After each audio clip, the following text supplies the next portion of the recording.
Madam, मेरे उत्तराखंड के विषय में बीजेपी के प्रवक्ताओं से सवाल है। पहली बात तो ये कि तुम इधर उधर की बात ना करो, ये बता कि काफिला क्यों लूटा।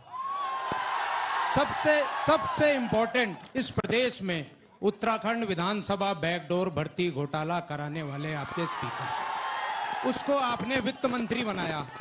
आप मुकेश भट्ट का सगा भाई महेंद्र भट्ट, आपने प्रदेश अध्यक्ष आपके हैं, आपने उनको राज्यसभा भेजा। मैं इसलिए ऑन रिकॉर्ड कह रहा हूं, चौहान जी मैं आऊंगा, 2000 से 2022 तक हुआ है, मैं आऊंगा, मैं आपके इश्यूज पे भी आऊंगा। मैं किसी पार्टी से जुड़े हुए हैं क्या? मैडम सच्चाई से बताइएगा, पार्टी से? हाँ, मैं पार्टी से जुड़ा। कौन सी पार्टी से? मैं कांग्रेस से हूँ। ठीक है, नहीं बता के पूछने में कोई दिक्कत नहीं है, लेकिन भाषण नहीं, सवाल। अंजना जी जरा उत्तर सुन लीजिए, क्योंकि भाषण के लिए हमने उनको बुलाया। अंजना जी उत्तर सुन लीजिए। मैडम, जो यूके SSS के चेयरमैन थे, जो जेल के सलाखों के पीछे, उनकी नियुक्ति इन्होंने की थी, हरीश रावत जी का सरकार ने की थी, इन्होंने नियुक्ति की थी। जेल के चेयरमैन ने उनकी नियुक्ति करने वाले ये थे। पूछे प्रेमचंद अग्रवाल को क्यों? मेरे दो सवाल है, यहाँ पर कांग्रेस के बैठे हैं, आप बीजेपी से जुड़ी हुई हैं। आम पब्लिक भी हूँ और मैं पार्टी से भी हूँ, लेकिन मेरे दो सवाल है। लड़की हूँ, लड़ सकती हूँ का नारा देने वाली कांग्रेस ने एक भी टिकट नहीं दिया उत्तराखंड के अंदर महिलाओं को। दूसरी बात महिलाओं के हितैषी नहीं है। 33% आरक्षण मोदी जी ने दिया, 30% आरक्षण धामी जी ने दिया, 10% आरक्षण धामी जी ने दिया। इन्होंने क्या दिया, इनसे पूछिए आप। 30% आरक्षण भी नहीं दे पाए और महिलाओं की बात करती है कांग्रेस। महिला हूँ, लड़ सकती हूँ, लड़की हूँ, प्रियंका अकेली लड़ती है, केवल प्रियंका वाड्रा अकेली लड़ती है। आपने कांग्रेस पार्टी में किसी 5 सीटें हैं उत्तराखंड की, आपने एक भी महिला उम्मीदवार को क्यों नहीं उतारा, अगर आप उनके हित सोचते हैं? देखिए, मुझे लगता है सिंबॉलिक यहाँ की एक कैंडिडेट को उतार देना महिलाओं का प्रतिनिधित्व नहीं है। हमने अपने मैनिफेस्टो में 50% महिलाओं को रिजर्वेशन जॉब्स में देने की बात हमने की है।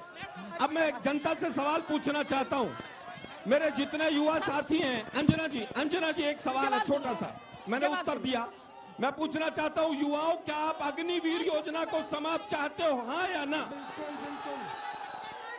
उत्तराखंड में सबसे ज्यादा डिफेंस में भर्ती होती है, फौज में भर्ती होती है, और यहाँ का उत्तराखंड का युवा चिल्ला चिल्ला के कह रहा है कि मोदी जी की अग्निवीर योजना को समाप्त होना चाहिए। कांग्रेस आएगी और अग्निवीर योजना को समाप्त करेगी। ठीक है, किसी को नाराजगी ना हो इससे बता दें, जो पहला सवाल आया था वो कांग्रेस के नेता थे, जो दूसरा आया था वो बीजेपी की नेता थी। हमारी कोशिश होगी कि बीजेपी की भी नेता, कांग्रेस का हो गया, कम से कम आम जनता के कुछ सवाल हो, आम जनता के। चलिए, आम जनता, माइक कैमरे के। अंकिता हत्याकांड को लेकर मेरा सबसे बड़ा सवाल है, आखिर वो वीआईपी कौन था जो आज तक नहीं पकड़ा गया? दूसरा मुद्दा ये है, उन्हीं बच्चों पे लाठीचार्ज होता है जो बच्चे अपने हक की लड़ाई के लिए, उसके भू कानून के लिए लड़ रहे हैं, अपने हक के लिए लड़े, उन्हीं पे क्यों मुकदमे होते हैं? कहाँ है धामी सरकार? क्यों उन्हीं बच्चों को जेल में डाला जाता है? और कौन बोलेगा? आप बोलिए, आइए। छोटे सवाल। मेरा भाजपा से एक सवाल है, वैसे ये बहुत हिंदू धर्म की बात करते हैं, हमारे केदारनाथ मंदिर का सोना पीतल कैसे हो गया? महादेव के दर पे आपने चोरी कैसे करी, आप ये बताइए। और आप रोजगार की बात करते हैं और सरकारी नौकरी जिनकी है, आप अग्निवीर को 4 साल के लिए रख रहे हैं, तो कहाँ आप रोजगार दे रहे हैं? आप झूठा रोजगार क्यों चिल्लाते हैं? 2 मिनट सब शांत हो जाओ। सवाल। हाँ जी, हाँ मैडम, मेरे घर पे बीजेपी के 6 पार्षदों ने और विधायकों ने मेरे घर पे जानलेवा हमला किया था, मेरा पूरा घर तोड़फोड़ की थी, मेरे पत्नी के साथ मेरे साथ में जानलेवा हमला किया गया था, पेट्रोल से जिंदा जलाने की कोशिश की गई थी। इस घटना को 14 महीने हो गए और यहाँ की मित्र पुलिस ने बहुत अच्छी मित्रता निभाई है बीजेपी के नेताओं के साथ में। आज तक उस पे क्यों हमला हुआ था? है जी, क्यों हमला हुआ? मैडम, मैं सोसाइटी का सेक्रेटरी हूँ, हमारी सोसाइटी की 25 करोड़ की जमीन है, बीजेपी के नेताओं ने कब्जा की थी, जिस कब्जे के लिए मेरे सचिव होते हुए मैंने विरोध करा था, जिस कारण इन लोगों ने मेरे परिवार के ऊपर जानलेवा हमला करा, पेट्रोल से जिंदा जलाने की कोशिश करी और आज तक पुलिस ने उसके ऊपर कोई कार्रवाई नहीं करी है। मेरा निवेदन है कि पुलिस प्रशासन कार्रवाई करे। ठीक है, इधर से कौन सवाल लेगा? आप भी देखिए, आपके भी इनके भी सीने पे लिखा हुआ है बॉबी पवार, लेकिन सवाल ये भी पूछ सकते हैं। जो ये भाजपा कांग्रेस बीजेपी का हो गया तो इनका भी होना चाहिए। मैं दोनों पार्टियों से सबसे पहले ये रिक्वेस्ट करना चाहता हूं, जो ये बार बार परिवारवाद की बात करते हैं, मैं इनसे पूछना चाहता हूं, जो भाजपा बार बार बात करते हैं परिवारवाद, तो हमारे ऊपर 60 साल से परिवारवाद को क्यों थोपा जा रहा है? यहाँ राजशाही क्यों दी जा रही है? दूसरा उम्मीदवार क्यों नहीं आता यहाँ दोनों पार्टियों से? आपको बता दें, इनका सवाल है माला राजलक्ष्मी शाह को जो लगातार यहाँ से टिकट मिल रहा है, एक उपचुनाव 12 में जीती, 14 में जीती, 19 में जीती, इनका कहना है कि राजशाही हम पे क्यों थोपी जा रही है। कुछ सवाल इधर से लेते हैं। बीजेपी के कार्यकर्ता बता के पूछे। हाँ, बता के। मैं ये पूछना चाहती हूँ कि जिस तरह से आरोप लगाते हैं कांग्रेसी की, जो कांग्रेस छोड़ के जो अन्य दलों में लोग जा रहे हैं तो वो सब भ्रष्टाचारी है, तो क्या कांग्रेस में सिर्फ भ्रष्टाचार ही पनप रहा है? भी है। 2-3 सवाल और ले लेते हैं, फिर एक बार वापस। कांग्रेस में रहते हैं तब तक वो बिल्कुल साफ। मैडम, पहले तो आज तक और अंजना जी आपका बहुत बहुत धन्यवाद। उपस्थित प्रवक्ताओं का स्वागत। मेरा जो प्रश्न है ये भाजपा वालों से है, क्योंकि ये सत्ता में यही है, इन्हीं से प्रश्न किया जाएगा। मेरा आपसे ये प्रश्न है कि हमारे जो सांसद थे 10 साल से ये सांसद हैं, इन्होंने कितनी बार उत्तराखंड की बात संसद में उठाई? एक बार भी नहीं। दूसरा मेरा प्रश्न ये है कि अग्निवीर के लिए जो तैयारी करता है हमारा युवा, उसको 3 साल बाद बेरोजगार कर दिया जाता है। उसके भविष्य के साथ ऐसा खिलवाड़ क्यों? मैं केवल इतना पूछना चाहता हूं कि इस राज्य को 42 सांसदों के बाद हमने बनाया था। आज तक हमें 24 साल में स्थायी राजधानी नहीं मिली, हमें हमारा भू कानून नहीं मिला, हमारा मूल निवास 2012 में छीन लिया गया। हमारे अब जो आज भी पलायन आयोग जो बना वो खुद पलायन कर गया। और आज लगातार जिस प्रकार से उद्योग युवाओं की जिस प्रकार से बात चल रही है, आप देख रहे हैं लगातार हर 5वां आदमी जो है बिल्कुल इस तरीके से सड़क पे आने को मजबूर। सवाल क्या है आपका? सवाल ये है कि ये कौन व्यवस्था सुधारेगा इसको? इधर से एक सवाल और, जो लड़कियां हैं पीछे थोड़ा सा, वो लड़कियों को बोले। आप मैडम, मैं आप पर विश्वास करती हूँ कि आप पार्टी से नहीं होंगे, क्योंकि यहाँ पर ज्यादातर वैसे ही सवाल आ रहे हैं। लेकिन मेरा सवाल है बीजेपी के नेताओं से और पार्टी से, इनकी करनी और करनी में फर्क है। हमने उत्तराखंड बनाया था बेरोजगारों के लिए, युवाओं के लिए। यहाँ बीजेपी ने केवल अपने परिवारों के बच्चों को ही नौकरी पे दी।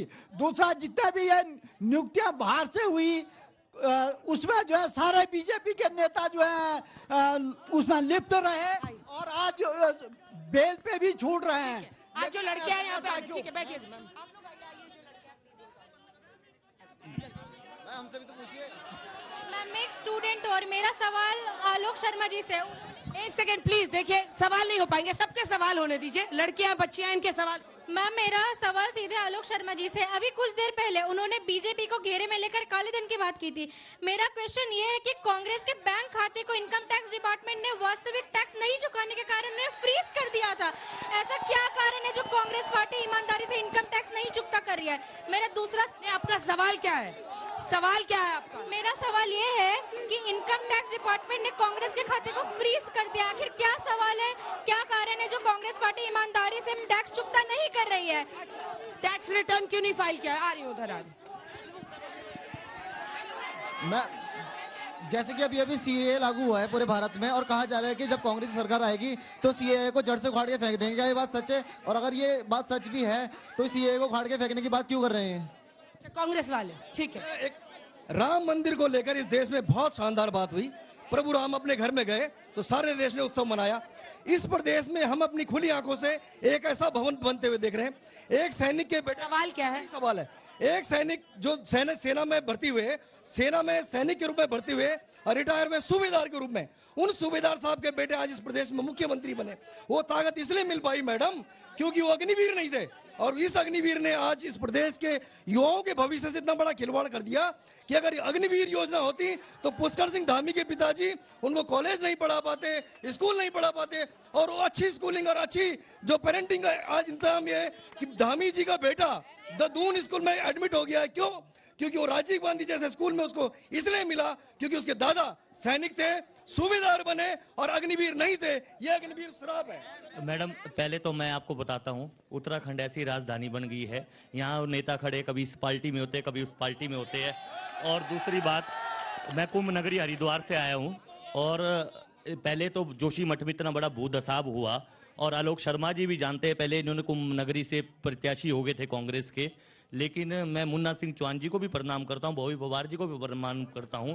आज तक गंगा जी के गंदे नाले बंद नहीं हुए। और सबसे बड़ा अगर टीरी में कोई घोटाला हुआ है, टीरी लोकसभा में, वो यमुनोत्री धाम के साथ सौतेला व्यवहार आप लोगों के द्वारा किया गया, जहां 35 करोड़ का जो घाट बनाने का वो था, वो कहाँ गया? मैं इन सबसे सवाल करना चाहता हूँ। दो तीन सवाल और ले लेते हैं, इधर से पीछे से आते हैं। आ रही मैडम, मैं बीजेपी के प्रवक्ताओं से ये सवाल करना चाहता हूं कि आपने युवाओं के सर फाड़े, आपने युवाओं पर गंभीर धाराएं के तहत 307 जैसी गंभीर धाराएं लगाई। आप मैं सवाल पूछना चाहता हूं बीजेपी प्रवक्ताओं से। उन्होंने कहा कि हमने सबसे मजबूत नकल कानून बनाया, लेकिन उस नकल कानून के अनुसार सबसे पहला जो मुकदमा हुआ वो उस छात्र पे हुआ जिसने कहा कि पेपर लीक हुआ है। तो ऐसा नकल विरोधी कानून आपने बनाया। और आप अभी इलेक्टोरल बॉन्ड का घोटाला सामने आया, तो उसमें जो उत्तरकाशी में जो छोटे छोटे सवाल कीजिए और लोगों को मौका मिले। उत्तरकाशी में जो सुरंग धसी थी, नवयुग इंजीनियरिंग कंपनी ने बनाई थी, उसने 55 करोड़ रुपए बीजेपी को इलेक्टोरल बॉन्ड से चंदा दिया। तो ये है आपका भ्रष्टाचार के खिलाफ अभियान। ये वीआईपी कल्चर में पहले एक गाड़ी पे लाल बत्ती होती थी, अब 4 गाड़ियां साथ चलती है। वीआईपी कल्चर कब खत्म होगा? वीआईपी कल्चर कब खत्म होगा? एक दो सवाल और इधर से ले। मैं मेरा सवाल कांग्रेस गवर्नमेंट से ये है कि 370 के पहले आपने, कांग्रेस की सरकार नहीं है यहाँ। मैं तब भी कह रहा हूँ 370 की जब सरकार थी, उनने 370 में क्यों नहीं हटा? जब तुरंत बीजेपी आई, उनने 5 अगस्त 2019 पे तुरंत हटाई। उसके पहले क्यों नहीं हटाई? क्यों नहीं हटाई?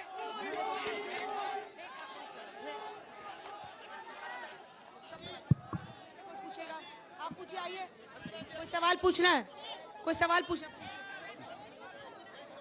ये आखिरी सवाल है जिसके बाद नेता। सबसे पहले मैं तो एक नारा लगाऊंगा, जय श्री राम।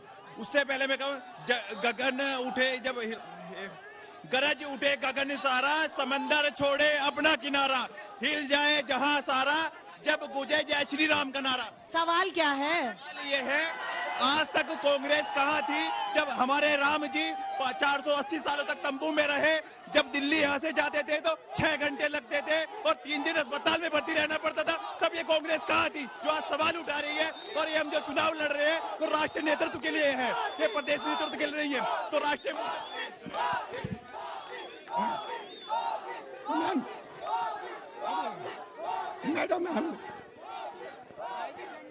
मैडम पहले इस उत्तराखंड की योजना है, पहले उत्तराखंड की योजना 40 साल में पूरी होती थी।